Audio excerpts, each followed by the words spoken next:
Good afternoon, everyone. I'm Advocate Harpreet. People know me as Preeti Gupta as well. I'm practicing in Ambala, Dehradun and Chandigarh high court as well. आज जो मेरा topic है वो किसी case को ना लेके हम लोग जो हैं आज बात करेंगे रेड फ्लैग्स के बारे में, खास तौर पे उन लोगों के लिए जो सोसाइटी में बाहर निकलते हैं घर से काम करने के लिए। ये रेड फ्लैग्स मेल और फीमेल्स दोनों के लिए हैं। ये पर्टिकुलरली ऐसा नहीं है कि फीमेल्स को इन फ्लैग्स का ध्यान रखना चाहिए, मेल्स के लिए भी हैं। मेरे हिसाब से ये रेड फ्लैग्स हैं, हो सकता है आपके लिए ना हो, बट आई थिंक सो कि ये जो पॉइंट्स हैं इनका अगर आप ध्यान रखेंगे तो आप आगे कामयाब हो सकते हैं। आपको कामयाब होने से कोई नहीं रोक सकता।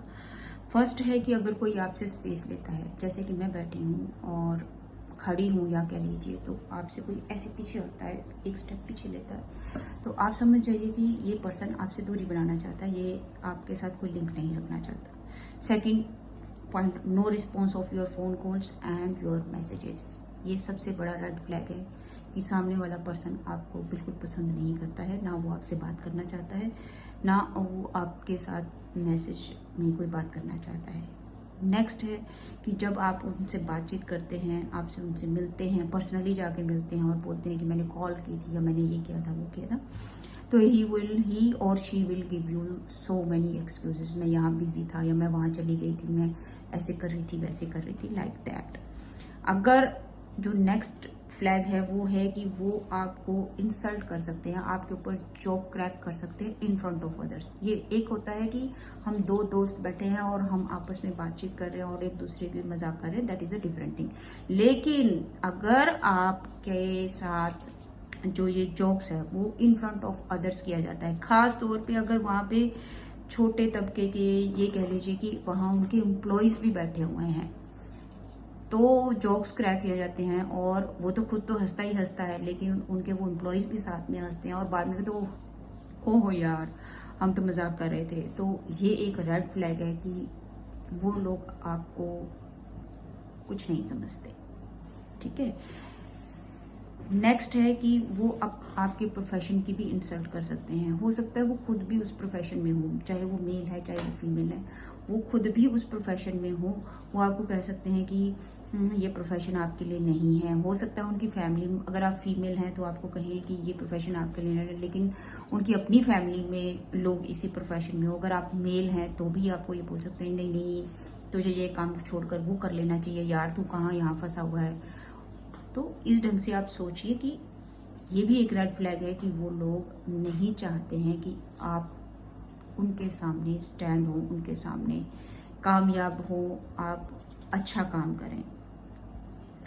नेक्स्ट है कि अगर उनके सर्वेंट और एम्प्लॉयज जो हैं वो आपकी इंसल्ट कर देते हैं उनके बैठे बैठे या उनकी एब्सेंस में, अगर आप उनको शिकायत करते हैं तो वो गोल मोल घुमा जाते हैं, तो इट इज क्लियर कि आपकी एब्सेंस में आपकी पीठ पीछे बुराई होती है।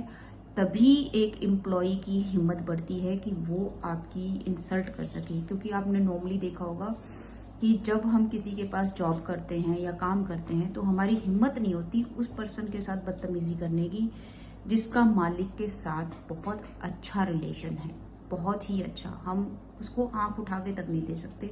इवन कि जब वो आएगा हम उसको चाय पानी कॉफी भी पूछेंगे अगर हमें पता है कि इस पर्सन के साथ हमारे मालिक का जो है बहुत अच्छा रिलेशन है। लेकिन अगर वो मालिक पीछे से पीठ पीछे उस इंसान की बुराइयां करता है, बहुत कुछ करता है, तो वो जो एम्प्लॉय है वो उस पर्सन की इंसल्ट करने में टाइम नहीं लगाएगा। तो यहां से ये एक रेड फ्लैग है। तो इसके बाद अगर हम जो मोस्ट इंपॉर्टेंट रेड फ्लैग है वो ये है कि आपकी इंट्रोडक्शन अपनी फैमिली में नहीं करवाई जाएगी। आप बैठे हैं, आप मान लीजिए आप ऑफिस में गए हैं, वहां पे 4 लोग बैठे हैं, 4 में से एक उनका फैमिली मेंबर उनके साथ बैठा हुआ है और वो भी बैठे हैं, दो एक पर्सन और है, आप भी बैठे हैं। ऐसे ही 5th पर्सन आता है और 5th पर्सन को वो इंट्रोड्यूस करवाते हैं कि he is my father, he is my sister, she is my wife, she is my mother in law या भाभी, कोई भी। तो आप समझ जाइए कि अगर आपकी इंट्रोडक्शन उस पर्सन से नहीं करवाई गई है तो इसका मतलब ये एक रेड फ्लैग है कि सामने वाला पर्सन आपको पसंद नहीं करता है, वो नहीं चाहता है कि आप उसके साथ या उसकी फैमिली के साथ इंट्रोड्यूस, उनके साथ आपकी बातचीत हो, उनके साथ कोई बात हो। होप इन सारे शब्दों को आप इन सारे रेड फ्लैग्स को आप समझ पाए होंगे, और उसके बाद आपको खुद इस चीज को डिसाइड करना होता है कि सामने वाला पर्सन जहां पर आपको ये रेड फ्लैग्स दिख रहे हैं उनके साथ आपको कहां तक, किस लिमिट तक जो है काम करना है, प्रोफेशनली कहां तक चलना है और कहां पर आपने रुकना है। Thank you so much.